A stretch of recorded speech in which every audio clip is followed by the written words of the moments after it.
आज के तैरी करब चिकेन 65।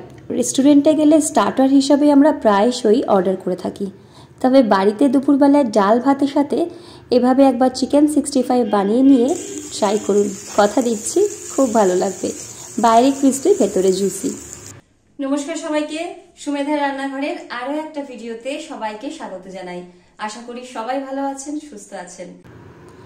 এখানে আমি চিকেন নিয়ে নিয়েছি, চিলি পিস করে নিয়েছি, প্রায় 400 গ্রাম মতো আছে। 1 ঘন্টা ভিনিগার আর নুন জলের মধ্যে ভিজিয়ে রেখে তারপর জল ছড়িয়ে নিয়েছি। চিকেনের মধ্যে স্বাদ মতো নুন, গোলমরিচের গুঁড়ো, জিরে গুঁড়ো আর এখানে কাশ্মীরি লাল লঙ্কার গুঁড়ো দিচ্ছি বেশ কিছুটা। সাধারণত রেস্টুরেন্টে বেশ লাল টকটকে রং হয়, তবে বাড়িতে অতটা লাল করা সম্ভব নয়, ওরা কালার দেয়, আমি কাশ্মীরি লাল লঙ্কার গুঁড়ো দিয়ে করছি। আদা রসুনের পেস্ট 1 চা চামচ করে, কাঁচা লঙ্কার পেস্ট 1 চা চামচ, কাঁচা লঙ্কাটা নিজেদের স্বাদ অনুযায়ী দেবেন।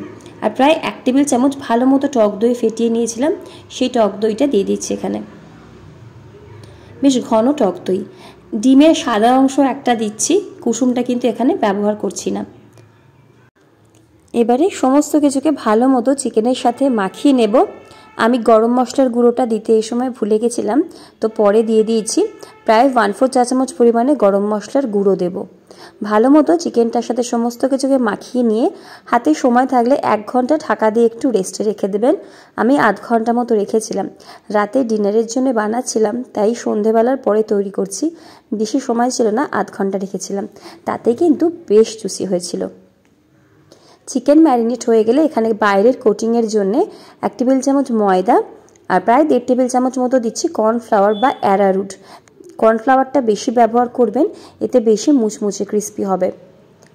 আর এই যে কোটিংটার জন্য আলাদা করে একটু নুন দিচ্ছি, ম্যারিনেশনে নুন দিয়েছি আর এই কোটিংটার জন্য আলাদা করে নুন দিলাম। ভালো মতো মাখিয়ে নিচ্ছি। জাস্ট দেখতে হবে চিকেনটা ভালো মতো কোট হয়েছে কিনা। যদি মনে হয় হয়নি, সেক্ষেত্রে আর একটু কর্নফ্লাওয়ার বা অ্যারারুট ব্যবহার করবেন। দেখুন চিকেন কিন্তু এখানে ভালো মতো কোট হয়ে গেছে। ওপর থেকে 1 চামচ মতো দিচ্ছি, এখানে আমি সর্ষের তেলই ব্যবহার করছি। তেলটাকে দিয়ে ভালো মতো আর একবার মাখিয়ে নেব। চাইলে গরম তেলেরও ব্যবহার করতে পারেন। তো চিকেন কিন্তু আমাদের এখানে একদম রেডি ভাজার জন্যে। ভালো মতো সমস্ত কিছুকে কিন্তু মাখিয়ে নিয়েছি। ঝালটা অবশ্যই নিজেদের স্বাদ অনুযায়ী কিন্তু আরও কিছুটা দিতে পারেন। তেল বসিয়েছি পর্যাপ্ত পরিমাণে, সাদা তেল অথবা সর্ষের তেলও ভাজতে পারেন। তেল ভালো মতো গরম হলে একে একে ম্যারিনেট করে নেওয়া চিকেনগুলো ছেড়ে দেবো এবং গ্যাসের ফ্লেমটাকে এই সময় কিন্তু মিডিয়ামে করে দেব। হাই ফ্লেমে যদি আমরা করে দিই, বাইরে থেকে কিন্তু লাল হয়ে যাবে, ভেতরটা ভালো মতো হবে না। তাই মিডিয়াম ফ্লেমে রেখে আমাদের চিকেনগুলোকে ভাজতে হবে। একটা সাইড হয়ে গেলে উল্টিয়ে পাল্টিয়ে চারদিক থেকে বেশ লাল করে কিন্তু ভেজে নেব। তবে হ্যাঁ, যখন চিকেন ভাজা হয়ে যাবে একদম শেষে একদম হাই ফ্লেমে করব, তারপরেই চিকেনগুলোকে কিন্তু তুলব। মিডিয়াম ফ্লেমে বা লো ফ্লেমে তুলতে গেলে অনেক বেশি তেল টেনে নেয় তোলার সময়।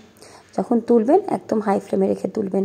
এই সেটের চিকেনটা ভাজা হয়ে গেছে, তুলে নেব। তুলে টিস্যু পেপারে রেখে দেবো, এক্সট্রা তেলটাকে ঝরিয়ে নেব এবং বাকি চিকেনগুলো কিন্তু একই রকমভাবে ভেজে নেব।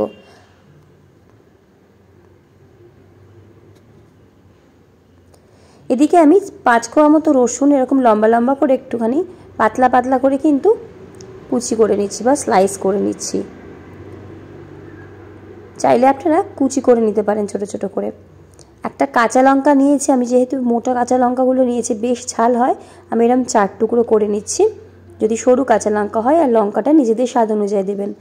আমি খুব বেশি ঝাল দিচ্ছি না, বাড়িতে 2টো বাচ্চা খাবে।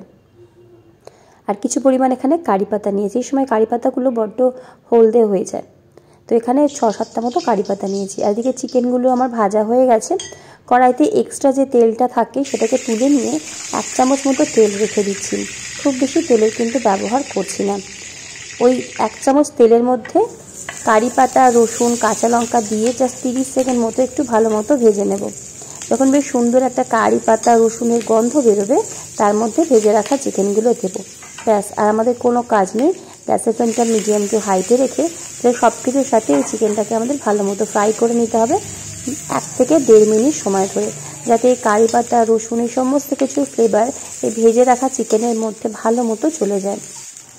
তৈরি হয়ে গেল চিকেন 65।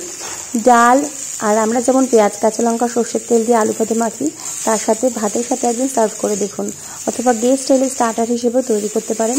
খুব সুন্দর খেতে হয়। ভিডিও ভালো লাগলে লাইক, কমেন্ট, শেয়ার, সাবস্ক্রাইব করে পাশে থাকবেন। দেখা হচ্ছে পরের ভিডিওতে। ধন্যবাদ।